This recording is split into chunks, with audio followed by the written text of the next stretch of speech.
Are you awake? I thought I heard you get up. Yeah, I'm awake. Sorry, I just can't sleep.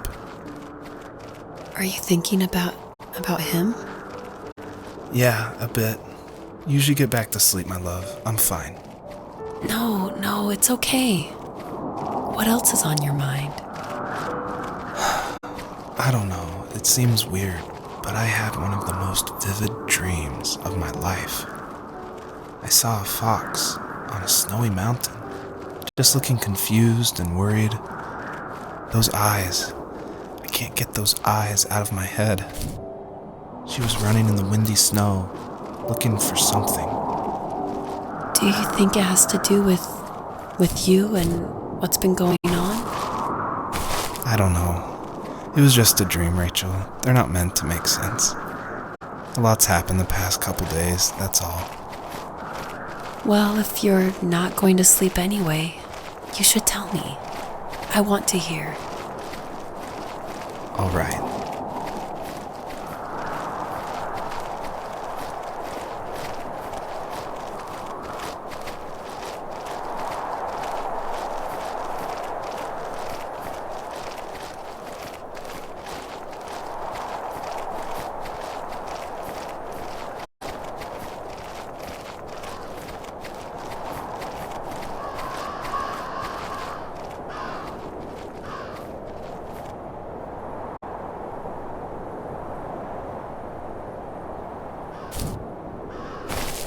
So, not far from her home, she followed that path to something unexpected.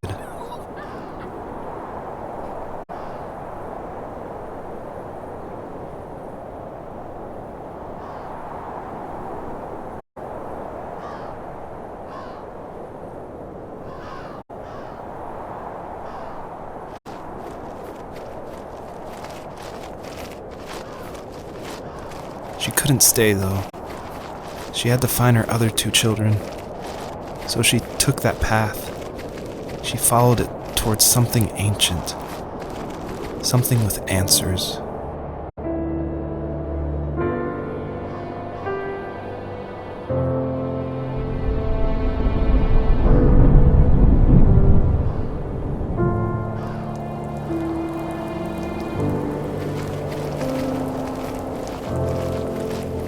The fox looked high and low, searching for any sign of her cubs. Points of light showed the way to this ancient tree. It was as if each one had a story to tell, all their own. The land was trying to tell my story, too. I felt like I was right behind her the whole time.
As a kid, did you ever do show and tell in your class?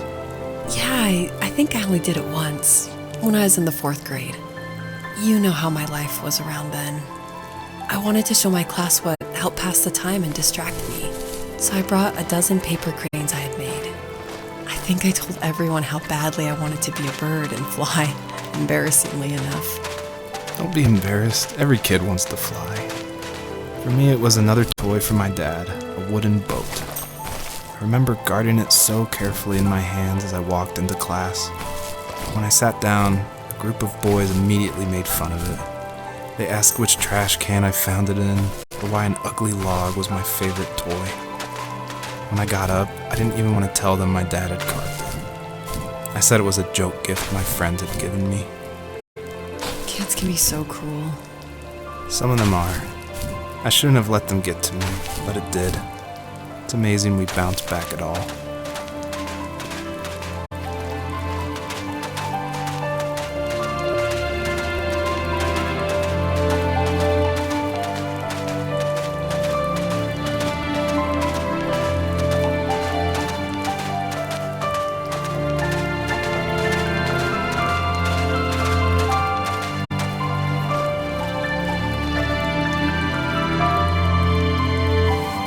Do you remember what my dad did for a living? Wasn't he like a lumberjack? That's one way of putting it. If wood was a canvas, then a carving knife was his paintbrush. Even after working a 50-hour week, even after his hands were more splinters than skin, he would bring home the nicest piece of Alaskan weeping cedar and make me toys. That wooden train was the first toy I can remember, and I loved it. I just knew from a young age I was going to be a lumberjack, like my father.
Usually those kids would leave me alone, but somehow they could tell I was different. They made fun of how far away I lived. They called my dad a sourdough. I was a blabbermouth as a kid, telling my dad stories I made up for hours. But after that show and tell, I didn't tell him much anymore.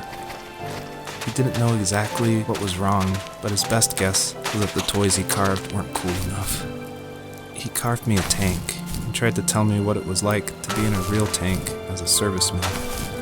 I didn't know your dad was in the military. Yeah, in the army. The sad thing is that I'd pretty much forgotten until just now. There's so much I still don't know about him. I'm sorry. He knows how much you love him. You're going to see him again soon and have some closure, I'm sure.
The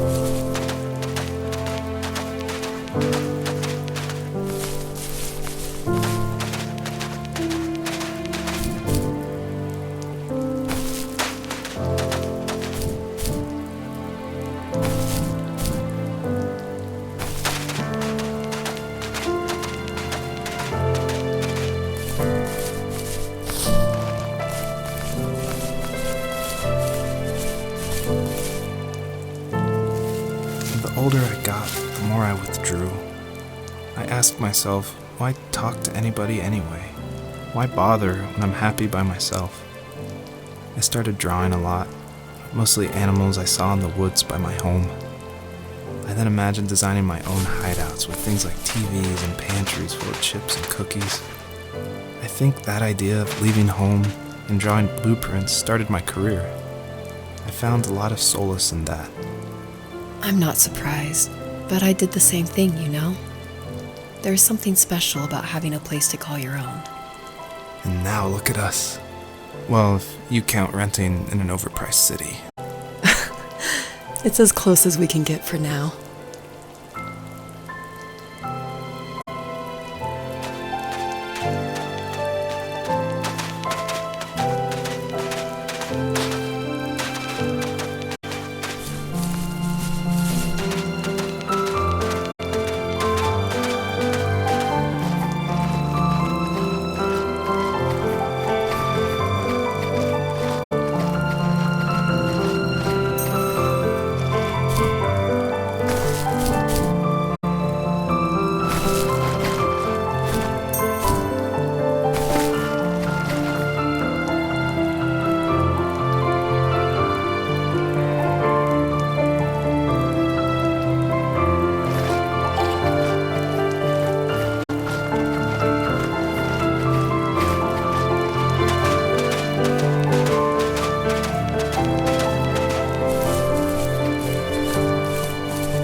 My teenage years were full of sketching, angst, and trouble.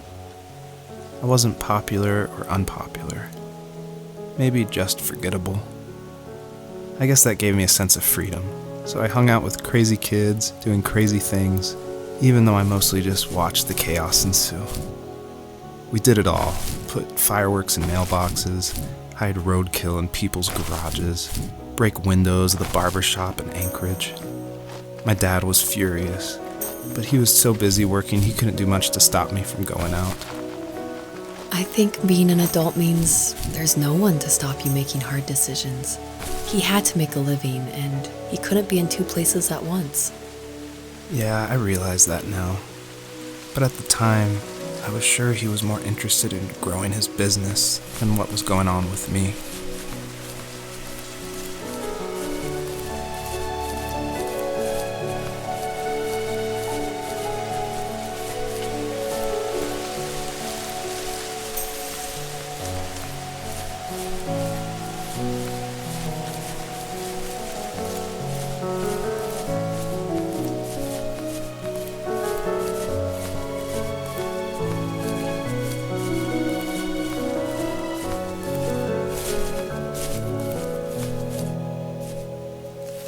He was working another late night, and my friends were over, saying how bored they were and how they'd come all the way out to my house for nothing. One of them mentioned how that old, ugly beyond belief truck was still in the garage, and how we should take it for a spin. I was only 15, so I kind of fought it for a while. The next thing I knew, we were careening around the mountain path, rocks spitting onto the sides of the cliff. while my dad's cringeworthy bluegrass blared out the speakers. I drove while my friends were in the back of that yellow and purple truck, throwing beer bottles and trash at anything remotely interesting. Felt like I was soaring in the air with borrowed wings. But all good things have endings. A cop outside of Eagle River pulled us over after he saw us in a bottle rocket into someone's yard.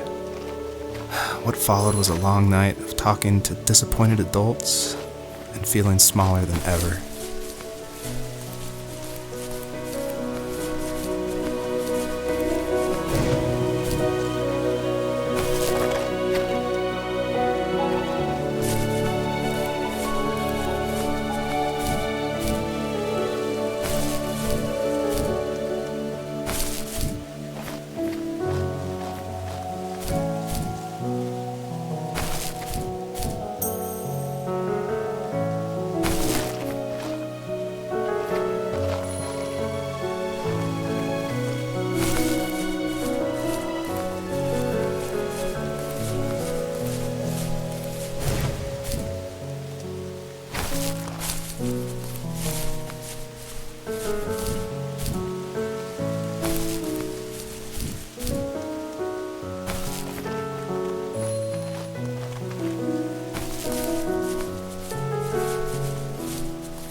My friends would laugh about that night and talk about how crazy it was, and I laughed along, pretending it didn't bother me.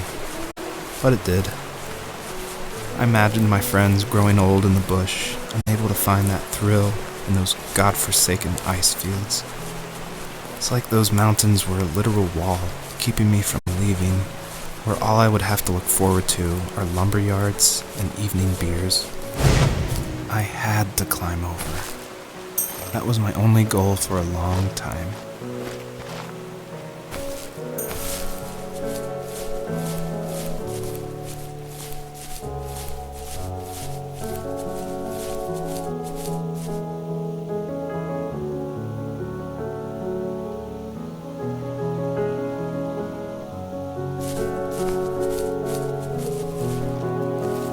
If there was some way I could take my love of drawing and turn it into a way of escape, nothing would make me happier. I wanted to create instead of tearing trees down. I wanted to move to the lower 48, not because I hated it there in Alaska, but I hated the idea of it. It's like all of that spite inside me had created this monster which followed me around my whole teenage years. I put so much energy into doing what others didn't expect of me. Why did I do that? There's one fact you're forgetting, though. If you didn't have that fire in you, we probably would have never met. You're absolutely right. Maybe the destination is all that matters in the end. But then why am I awake? Why am I seeing this fox go on her journey? And why can't I stop thinking about my dad?